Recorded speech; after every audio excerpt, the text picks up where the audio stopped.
Hello, good afternoon. A bumper Premier League Saturday here on Final Score. We'll have goals and updates from all 3 o'clock kickoffs, as well as the EFL and Scottish Premiership. Marc Cowen and Rachel Brown-Finnis are primed for a big afternoon. And Kelly Summers is across a full day of EFL action. In the early Premier League kick-off, a massive Merseyside derby has just finished. Liverpool 2, Everton 0. We'll get more on that shortly. Before then, let's get the team news from the games coming up this afternoon. First to Manchester City, where Brighton, Hove, Albion have never won in the league. Could they break that record today, Naz Premji? Afternoon, Captain. Well, you could argue it's Brighton's best chance to win, as City are in the midst of a mini Premier League wobble. Beware those seagulls. Rodri is back from suspension and starts. 5 City changes. Stefan Ortega's in goal, John Stones, Manuel Akanji and Jeremy Doku also in. For Brighton, 3 alterations. Jason Steele, Danny Welbeck and James Milner start in place of Bart Verbruggen, Joel Veltman and Evan Ferguson. They all drop to the bench. Naz, thank you very much indeed. To St James's Park, where 3 meetings between Newcastle United and Crystal Palace last season all ended goalless. I'd like to start with a cheery stat, Eilidh Barbour. Good afternoon.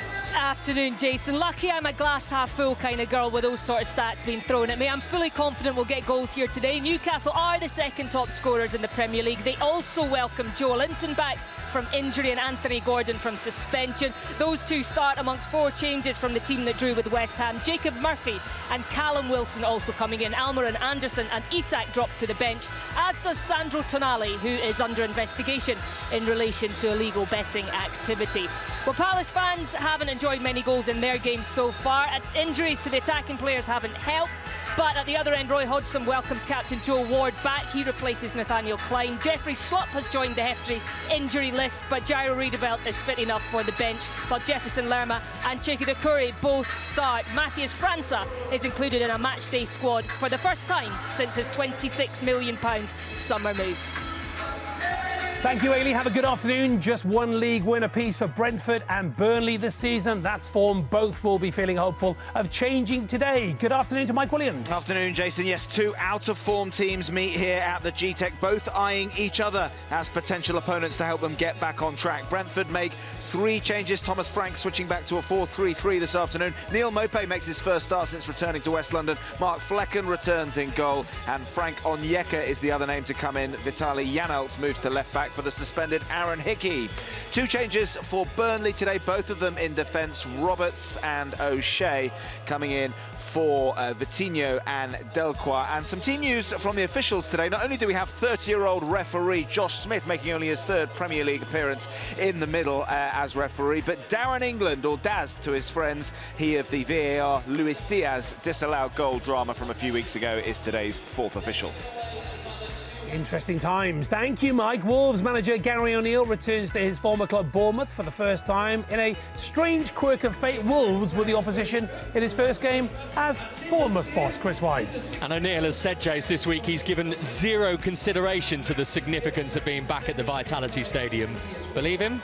His Wolves team shows 2 changes to the side that drew with Aston Villa a fortnight ago. Both Nelson Semedo and Mario Lemina are suspended, so Matt Doherty and Boubacar Traoré replace them. And O'Neill will probably take private pleasure in seeing his old club still without a Premier League win since his dismissal. Andoni Iraola has shaken it up after Bournemouth's capitulation at Everton. There are 4 changes, a debut for Alex Scott, who's finally fit after joining in the summer. Lloyd Kelly, Max Aarons and David Brooks also come in. Thank you, Chris. Unbeaten in 6 at home in the league is going to make Forest a tough place for a struggling Luton Town to visit. Good afternoon to Betty Glover. Afternoon, Jason. I hear your stats and I raise you this. They've lost just 2 of their last 18 in the Premier League at home. It's pretty decent, isn't it? Luton are looking to avoid a 3rd loss on the bounce. Rob Edwards, though, says that his side are here to compete. He's made 2 changes.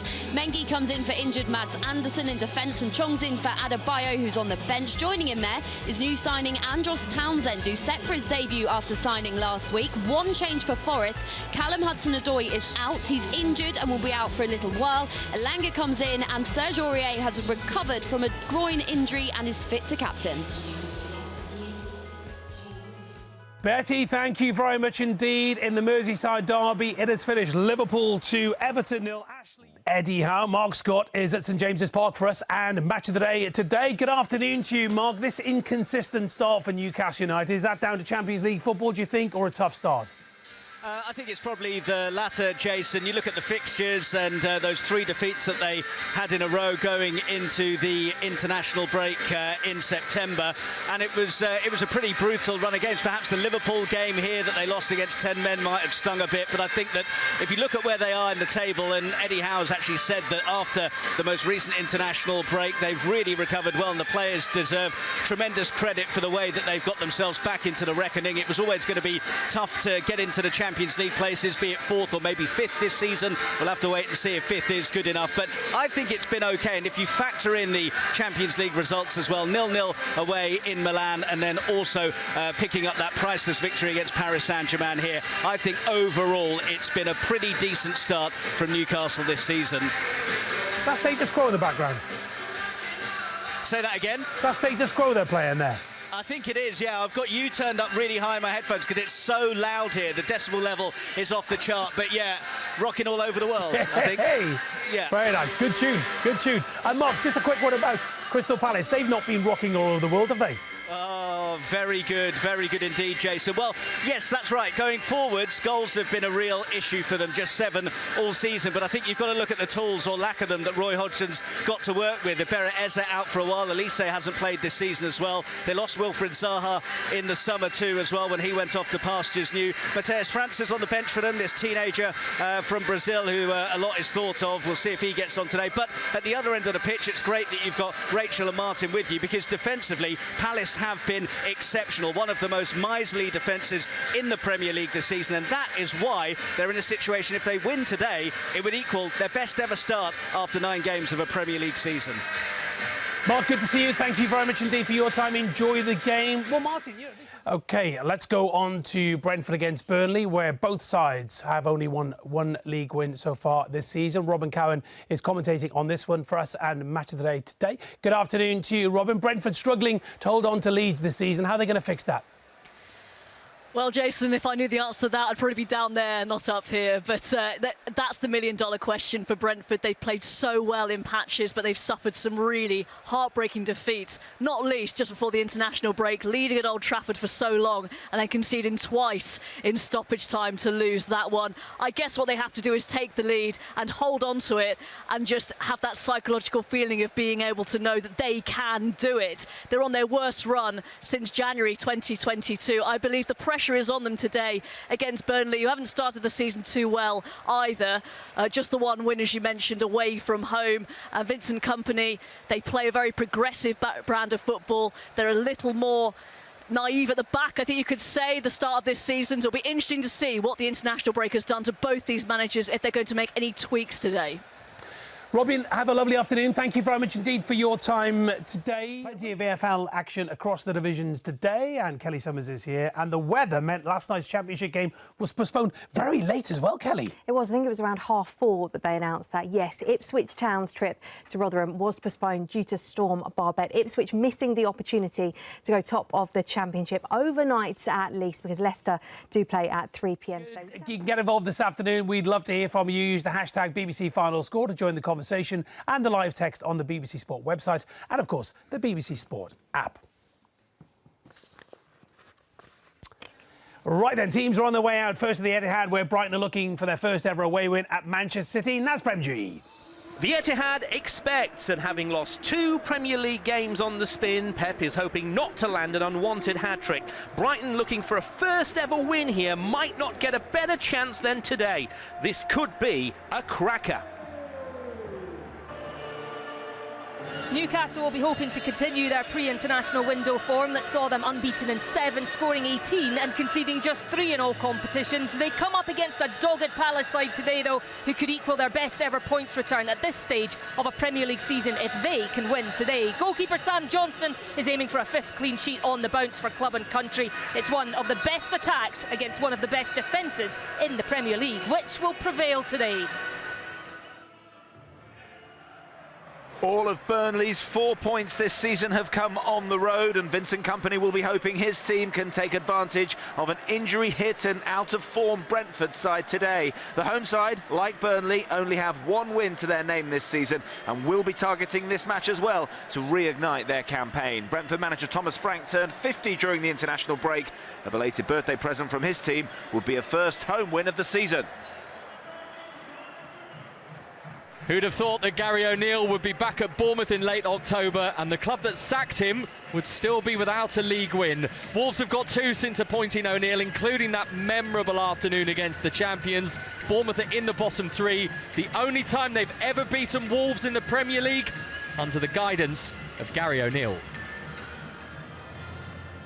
Nottingham Forest will be eager to return to winning ways, having gone 4 games without a victory. If there was ever a day to do it, it would be today, because they have a brilliant home record, unbeaten in 6 as they focus on becoming a Premier League mainstay. They're up against Luton, who have 4 points on the board and 1 win, and will be seeing this as a pretty important game if they're to stay up.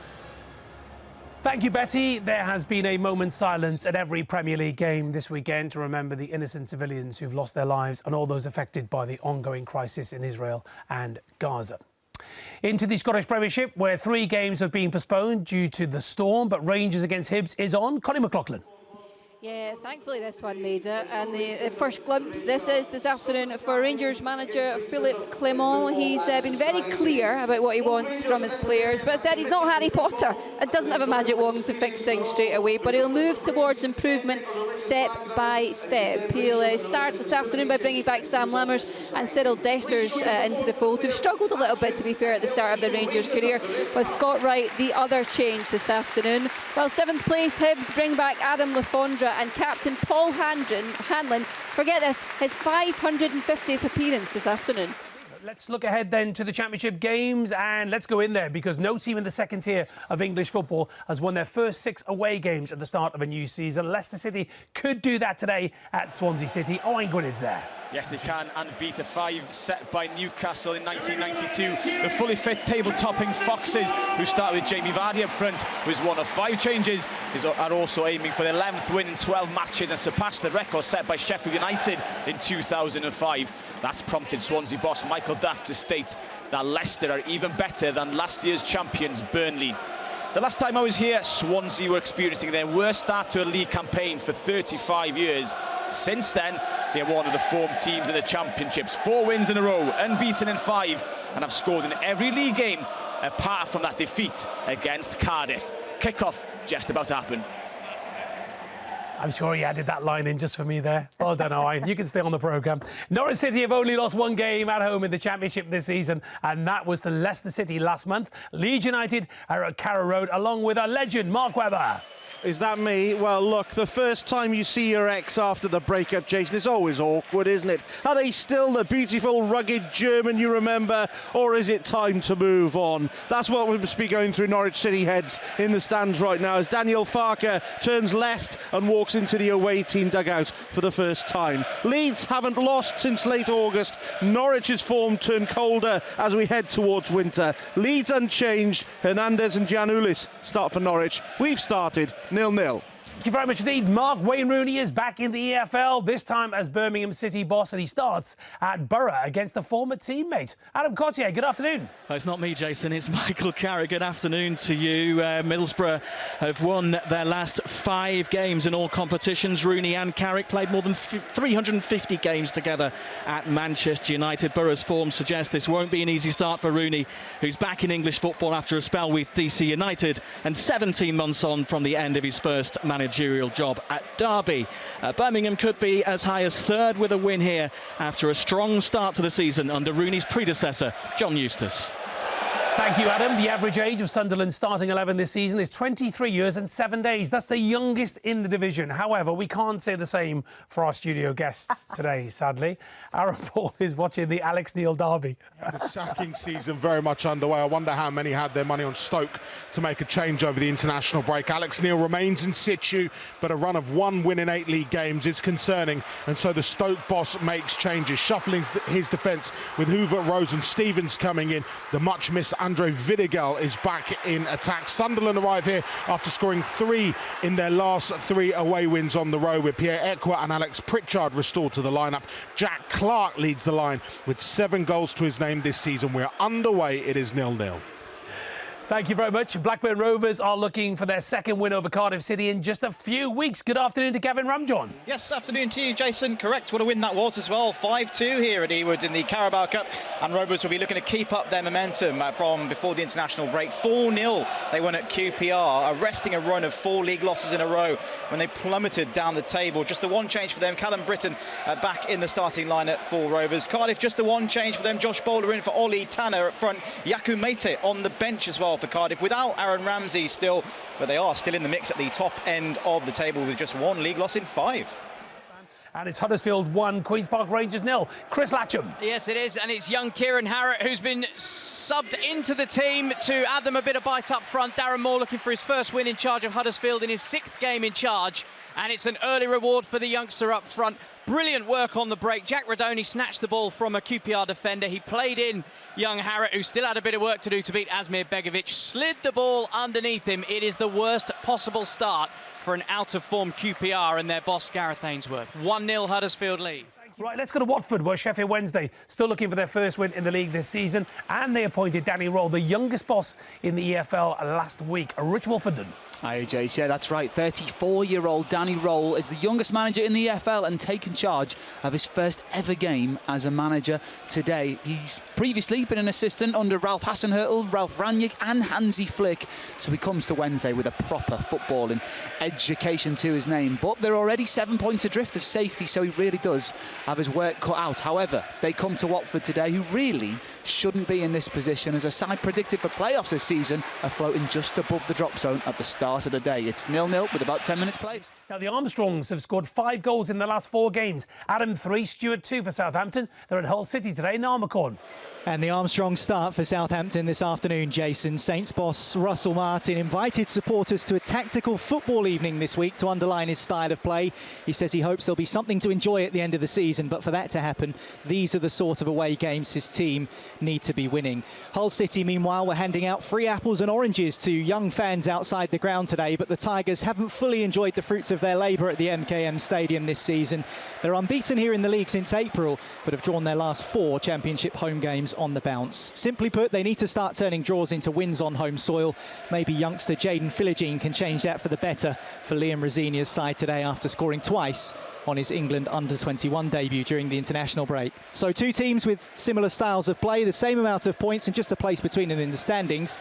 We surely can't be on for another MKM Stadium stalemate, can we? Hull 0, Southampton 0. Good player Jaden Philogene. Plymouth Argyle yet to win away from home this season. Maybe today is the day at the Hawthorns. Ben Mundy. Big ask, Jason. The last time they left here with 3 points, 1993, the same year a certain Ian Wright had a number 1, was Martin on backing vocals. Stephen Schumacher's made a handful of changes. Michael Cooper back between the sticks for the visitors today. West Brom lost just before the international break, their first defeat in 6. All about getting back to winning ways for them. They've turned to Brandon Thomas Asante to lead their line.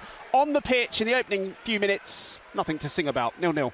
Proper mid-table ding-dong at Ashton Gate as Bristol City take on Coventry City. Ryan Bromelow.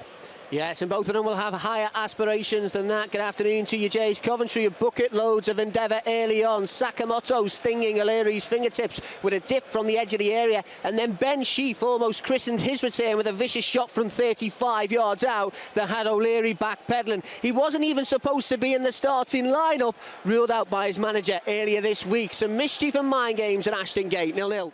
We are going to go into League One, and if they don't lose today at Carlisle United, Pompey could equal their longest unbeaten run at the start of a Football League campaign. That's 13 matches, and it's a very warm final score welcome to Sani Rudravajula. Good afternoon, Jason. Well, in total, it'll be 23 unbeaten the run at the moment, Portsmouth, and it's all about 8-goal Colby Bishop. He got a double in their 2-0 win against Port Vale last time out. And as for Carlisle, nobody really expected them to get into this division after winning the playoffs. Paul Simpson's young side were laboured in a 1-0 defeat against Leyton Orient last week. Haven't won here since 1984. At the moment, Portsmouth have been the brighter side. Timo Anjurin looking bright, and it's going to take a lot for Carlisle to hold them. Maybe all eyes on the home team for all 3 points here at Fratton Park. Thank you, Sunny. Into League Two, second place Notts County looking to keep up the pressure on the leader Stockport County. They're at Gillingham, as is Katie Smith. Yes, afternoon, and they've dominated possession. The better chances, though, coming for the home side first. Up is the milestone day, though, for Notts County. Their 5,000th game in the Football League, becoming just the 8th member of the exclusive club. Knocked off top spot in the table last week. Could manage that again today if they claim 3 points, depending on what Stockport do. Just one win in the past 5 for Gillingham, though. Still searching for a permanent manager. Decent chance for them in the 8th minute, coming from Macaulay Bonne. But Jason, you know, you said before how you sometimes disappear from the studio and sometimes I get a little bit annoyed. Yes. I've got a forfeit for you today because if you disappear from the studio today, I've actually found another job for you. Right, OK. There is a vacancy going at Cambridge United at the moment for a mascot. And the job description says we are looking for an enthusiastic and energetic individual to take over the role of Marvin the Moose on match days. And I think all of our crew and reporters would agree that you are both enthusiastic and energetic. OK, what a way to break the news to me. What a way to break the news, to say we don't think you can do this job any longer. And it's not so just you, you're going to turn into a mascot. I've not just found a job for you. Yeah. Rachel Brown-Finnis wore claret and blue to Burnley a couple of weeks ago. I think she might have been auditioning because look at this. Burnley are also looking for a new mascot. Rach, that suits perfect, isn't it? Well, there's Bertie B, there's Bella B, so you're right. I mean, exactly. I'll just do this job, though. You're a commentator. Well, you're doing a very good job. And here's Kelly with the half-time news from Leagues 1 and 2. Over to you, Kelly. Do not leave the studio or you're becoming a mascot. Thank you very much. We'll start in League 1, where the leaders Portsmouth host struggling Carlisle United. Sunny, Roger Radula is at Fratton Park. Matt Gray's side trail Morecambe at the break and are currently heading for an 11th defeat of the season. You stayed, didn't you? I did indeed. Kelly, thank you very much indeed. Now, some very sad news to bring you. This news is just breaking. England World Cup winner and Manchester United legend Sir Bobby Charlton has sadly passed away at the age of 86. This news just coming into us live here on the BBC on Final Score. Widely regarded as one of the greatest players of all time. So Bobby played a starring role, of course, as England won the 1966 World Cup, scoring twice in the semi-final win over Portugal. He won the Ballon d'Or in the same year. Sir Bobby earned 106 caps in total, 3 as captain. His tally of 49 goals stood as an England record from May 1970 until September 2015, when it was broken by Wayne Rooney. Arguably his finest hour at club level came in May 1968, when Sir Bobby captained United to European Cup glory at Wembley, scoring twice in the 4-1 win over Benfica, but famously missed the post-match celebrations, instead conducting a solitary remembrance of the friends he'd lost so sadly in the Munich tragedy 10 years earlier. In a 17-year playing career with United, Sir Bobby played 758 games, scoring 249 goals, both of which were long-standing records until, respectively, Ryan Giggs in 2008 and Wayne Rooney in 2017 surpassed his feats. We are talking about a true footballing legend. In June 1984, he became a director of the club, of course, he loved so dearly, Manchester United. 10 years later, he was knighted, having previously been awarded the OBE and CBE. A statement on behalf of the Charlton family said, "It is with great sadness that we share the news. Sir Bobby passed peacefully in the early hours of Saturday morning. He was surrounded by his family."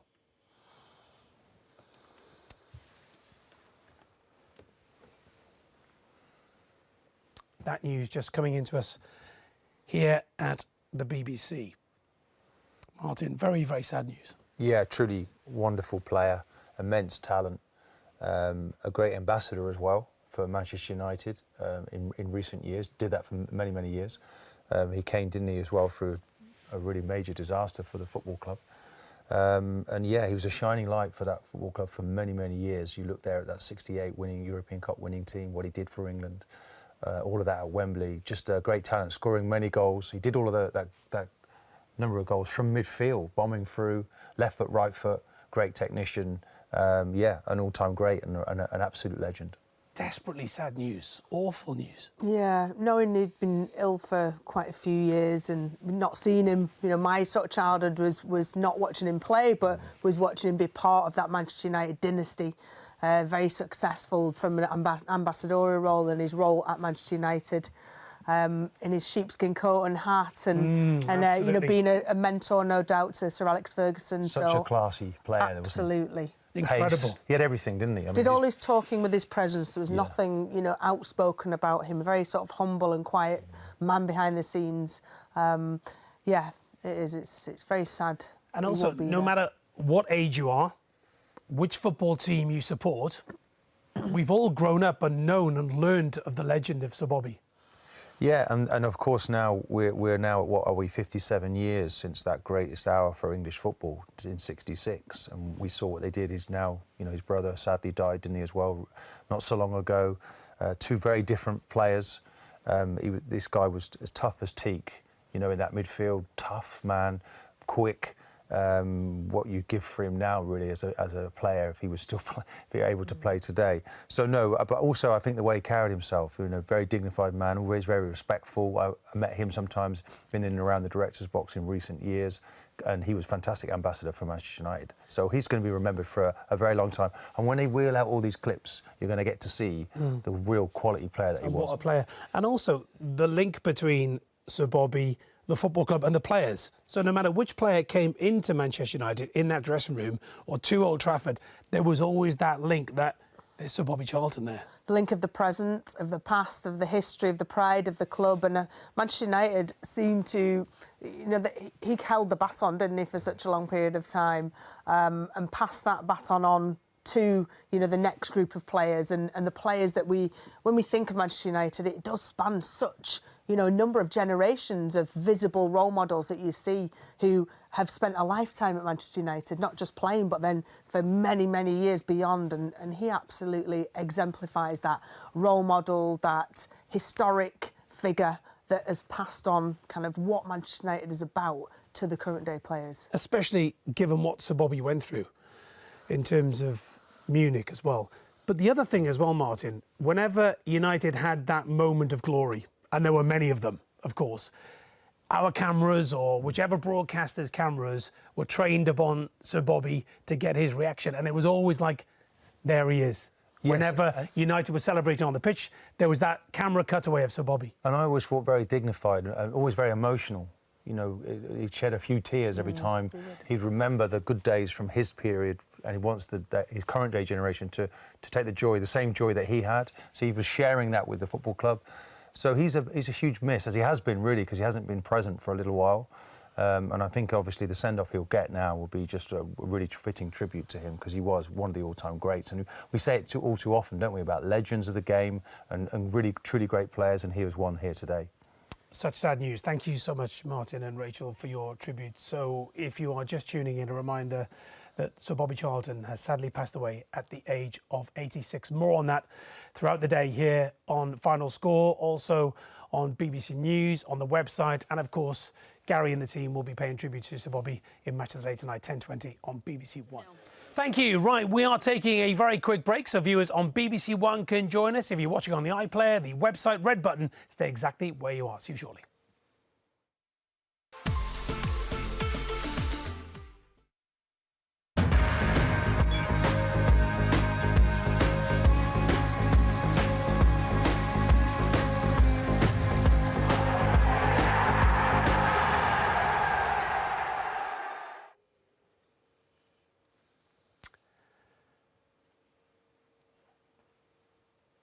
Hello, good afternoon. Welcome to Final Score. Martin Cowen and Rachel Brown-Finnis are here with me as we look at all the day's football. Kelly Summers will have all the stories in the EFL shortly. But first, some very sad news for you this afternoon. The England World Cup winner and footballing legend Sir Bobby Charlton has passed away at the age of 86. Maybe a shot from Charlton. It's worth trying. He was the man who turned scoring goals into a way of life. Charlton trying to get the shot, and it's on his right foot. Oh, beauty! 49 for England, 249 for Manchester United. Sir Bobby Charlton's record stood for decades, the legacy of one of football's most remarkable careers. Born in Northumberland, Charlton first represented England's schoolboys, and in 1954 he joined the club which would define him, Manchester United. Charlton scores a beauty, they've equalised. But then came tragedy, the Munich air crash of 1958, in which 23 people, including 8 United players, died. Charlton suffered only minor injuries. I'd like to say a few words to my mother. I hope she's okay and taking it well. But it was an experience which shaped his life.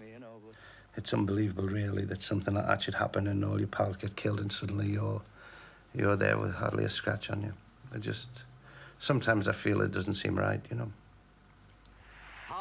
Slowly United rebuilt their team, with Charlton its cornerstone. Charlton headed it home. And in 1968 it was his 2 goals against Benfica which guided them to their ultimate prize, the European Cup. How they cheered as Bobby Charlton led his men up to receive the handsome outsized trophy. A decade on from the horror of Munich, rarely has victory been quite so poignant.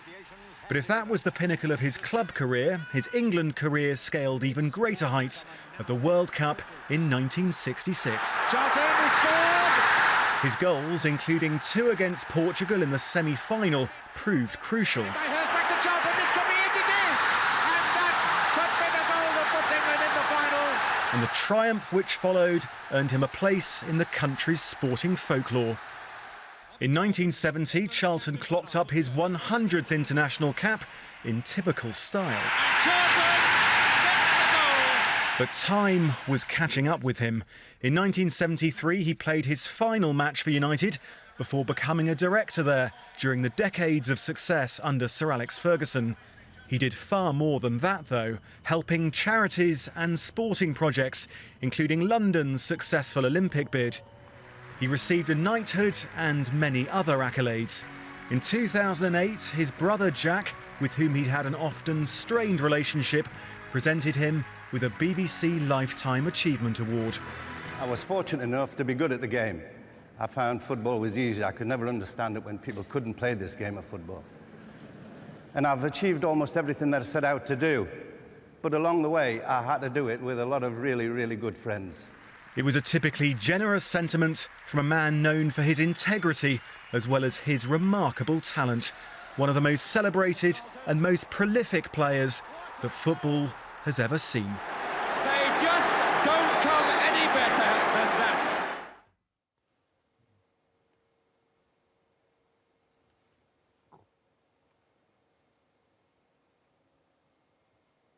What a man, what a player. Andy Swiss looking back at the life of the late, great Sir Bobby Charlton. Martin, Rachel, good afternoon. Terrible, terrible news. Well, David Coleman in the commentary there summed it up brilliantly, didn't he? They don't come any better than that. And he truly was an all-time great. You know, we talk about legends, but incredible player, great man as well, very humble. And bumped into and had the pleasure to do so in the director's box at Arsenal on a couple of occasions. You know, great ambassador for his football club, wasn't he? So emotional whenever Manchester United were successful, and that was on many occasions. And yeah, he'll be very sadly missed. A true great of our game. One of the all-time great players, Rachel. Absolutely, and growing up and looking at this talisman of English football as he was, you know, leading them to success of the one and only time that England have won the World Cup, for then to see him on the sidelines, being part of that history at Manchester United, that living history as it was at the time of that going from the likes of Bobby Charlton, Sir Alex Ferguson, and them sort of being almost a duo. Then that transcending down to the sort of the class of 90, class of 96, and the sort of the juggernaut that Manchester United became under the stewardship of Sir Alex Ferguson, but with, you know, the history of phenomenal players like Sir Bobby Charlton. He got to pass down the baton, pass the mantle on to all Manchester United's players that came after him, to tell them and show them and to live and breathe what it was to be part of Manchester United, that big jigsaw puzzle that is Manchester United. And I think that's why Manchester United is the one of the biggest clubs in the world because of the rich history and the real pride that these former players have lived. And Sir Bobby Charlton will be deeply, deeply missed within the fabric of Manchester United and beyond. Also, Martin, a unique figure. Football and our game is very tribal. We all have our clubs. We all support our international teams. But Sir Bobby seemed to go past that. There was very much a love and affection for him. Yeah, an absolute classy guy. Never went overboard, did he, with his celebrations? The first to shake your hand if you came across any dignitaries from Manchester United. And we have to remember with the Busby Babes, he lived through that, and you feel that he sort of carried that, didn't he, into that 10 years after that terrible disaster. A lot of that performance was probably for those comrades that he'd lost tragically in that terrible disaster. And he was just a shining light. A wonderful, by the way, when you see some of these clips, and people are going to see a lot of him now, he could do everything. Amazing player, quick, strong, tough, 2 great feet. I mean, some of those goals he's scoring off his right foot. He had a wonderful left foot to go with it. So he had everything to his game, but he was also classy to go with it. So that makes him extra special. And in terms of Manchester United, all those players that walked into Old Trafford, they were aware of who Sir Bobby was. And especially in the glory years of United winning every single trophy, there was always that moment where, whether it was the BBC camera or another broadcaster capturing that image of Sir Bobby, always looking immaculate as well, there was almost like, there's Sir Bobby.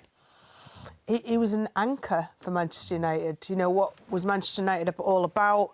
Sir Bobby Charlton was there. He was always an anchor, something that was always there. And as you said, whoever came and went, and the next wave of players that came and went, they all knew who Bobby Charlton was, and they respected this humble, kind of under-the-radar personality, not someone to make a big fuss or to be on camera for the latest, change of manager or to be interviewed about that. He wasn't interested in that. He just wanted to embody and conduct himself in the manner he believed Manchester United should be run and how Manchester United players should conduct themselves.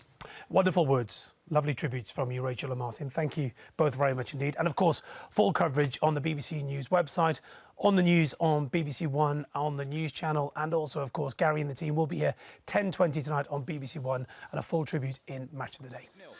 Don't forget all the goals from today's 8 games in the Premier League.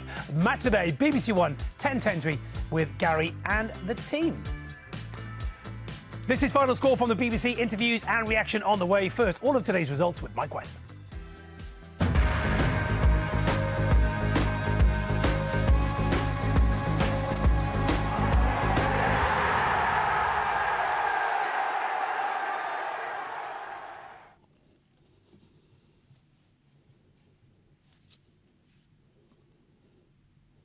And we'll open with today's action in the Premier League. Bournemouth 1, Wolverhampton Wanderers 2, Brentford 3, Burnley 0. Chelsea against Arsenal, an evening kick-off at 5:30. Liverpool 2, Everton 0. Manchester City 2, Brighton and Hove Albion 1. Newcastle United 4, Crystal Palace 0. Nottingham Forest 2, Luton Town 2. And Sheffield United against Manchester United, an evening kick-off at 8 o'clock. The Sky Bet Championship, Blackburn Rovers 1, Cardiff City 0. Bristol City 1, Coventry City 0. Huddersfield Town 2, Queen's Park Rangers 1. Hull City 1, Southampton 2. Middlesbrough 1, Birmingham City 0. Norwich City 2, Leeds United 3. Preston North End 1, Millwall 1. Stoke City 2, Sunderland 1. Swansea City 1, Leicester City 3. Watford 1, Sheffield Wednesday 0. And West Bromwich Albion 0, Plymouth Argyle 0. The Sky Bet League 1, Bolton Wanderers 2, Northampton Town 1. Burton Albion 4, Bristol Rovers 1. Charlton Athletic 4, Reading 0. Cheltenham Town 1, Cambridge United 0. Exeter City 0, Wigan Athletic 2. Fleetwood Town 0, Lincoln City 1. Leyton Orient 1, Barnsley 1. Oxford United 1, Blackpool 1. Peterborough United 2, Wycombe Wanderers 2. Portsmouth 1, Carlisle United 0. Shrewsbury Town 1, Derby County 0. And Stevenage 0, Port Vale 0. Sky Bet League 2, Accrington Stanley 1, MK Dons 0, Barrow 0, AFC Wimbledon 0, Bradford City 1, Wrexham 1, Colchester United 1, Harrogate Town 2, Crawley Town 2, Crewe Alexandra 4, Gillingham 1, Notts County 2, Mansfield Town against Forest Green Rovers, match postponed. Salford City 2, Swindon Town 2, Stockport County 3, Grimsby Town 2, and Sutton United 2, Morecambe 3. The Vanarama National League, AFC Fylde 1, Ebbsfleet United 1, Aldershot Town 2, Hartlepool United 1, Altrincham against Dorking Wanderers, match postponed. Barnet 3, Maidenhead United 2, Bromley 3, Oxford City 1, Chesterfield against Gateshead, match postponed. Dagenham and Redbridge 2, Woking 1, Eastleigh 3, York City 1, FC Halifax Town 2, Kidderminster Harriers 1, Rochdale 3, Oldham Athletic 4 is a latest score. Southend United 5, Solihull Moors 0, and Wealdstone against Boreham Wood, an evening kick-off at 5:30. The Barclays Women's Super League, Aston Villa 2, Tottenham Hotspur 4, and Leicester City against Manchester City, an evening kick-off fairly shortly at 5:15. Into Scotland with the Cinch Premiership, there were 3 matches postponed today, leaving 2 results to bring you. Kilmarnock 3, Livingston 1, and Rangers 4, Hibernian 0. The Scottish Championship, Arbroath against Wraith Rovers, match postponed. Dunfermline 0, Ayr United 1. Greenock Morton against Inverness Caledonian Thistle, match postponed. And Partick Thistle 0. Dundee United 5. The Scottish League 1, Alloa Athletic 3, Kelty Hearts 1, Annan Athletic 0, Queen of the South 1, Cove Rangers against Montrose, match postponed, Hamilton Academical 1, Edinburgh City 1, and Stirling Albion 1, Falkirk 2. The Scottish League 2, Bonnyrigg Rose 3, Clyde 2, East Fife 4, Stranraer 0, Elgin City against Forfar Athletic, and Stenhousemuir against Peterhead, both those matches postponed. And the Spartans 2, Dumbarton 0. The JD Cymru Premier in Wales, Ballatown 2, Haverfordwest County 0, Barrytown United 2, the New Saints 6. Carnarvon Town 5, Cardiff MU 1.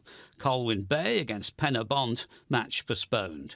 And Pontypridd United 0, Connacht Nomads 3.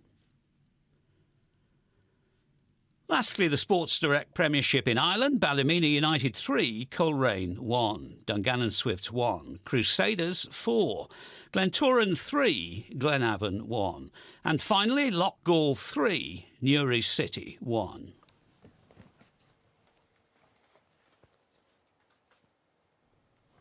So Manchester City move back to the top of the table, though Arsenal could replace them if they win at Chelsea in the 5:30 kick-off. Jurgen Klopp becomes the first Liverpool manager to win 9 Premier League derbies against Everton. At the bottom, Bournemouth remain one of only 2 Premier League sides, along with Sheffield United, yet to win. Sheffield United play Manchester United at 8 o'clock. Wolves now unbeaten in 4 Premier League games. In the Championship, Leicester City extend their lead at the top to 5 points, helped by the fact that Ipswich Town's game last night was postponed due to the poor weather.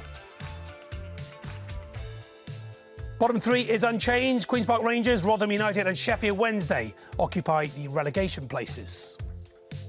League 1, Portsmouth win a 6th successive game to increase their lead at the top to 3 points. Oxford United failed to win for just a second time in 11 matches after Blackpool's 92nd minute equaliser. Cheltenham Town win for the first time in all competitions this season, although it's not enough to lift them off the front of the table. Wigan Athletic win for the first time in 5 games. Stockport County maintain their 2-point lead at the top after an 8th successive win. Notts County remains second. Sutton United continue to prop up the table after an 11th defeat of the season. We mentioned it a few weeks ago, another title race brewing in the National League. Chesterfield's game fell foul to the weather. Barnet took full advantage. Top 2 now separated by goal difference alone. AFC Fylde remain in 24th place. Defeat for Oxford City this afternoon sees them slip into the bottom 4. And with Celtic not in action until they travel to Hearts on Sunday, Rangers had the chance to close the gap at the top, and they won this afternoon. Not only have we got Eddie Howe, we've also got Marc Scott, who was there for us this afternoon. Marc, did you enjoy that?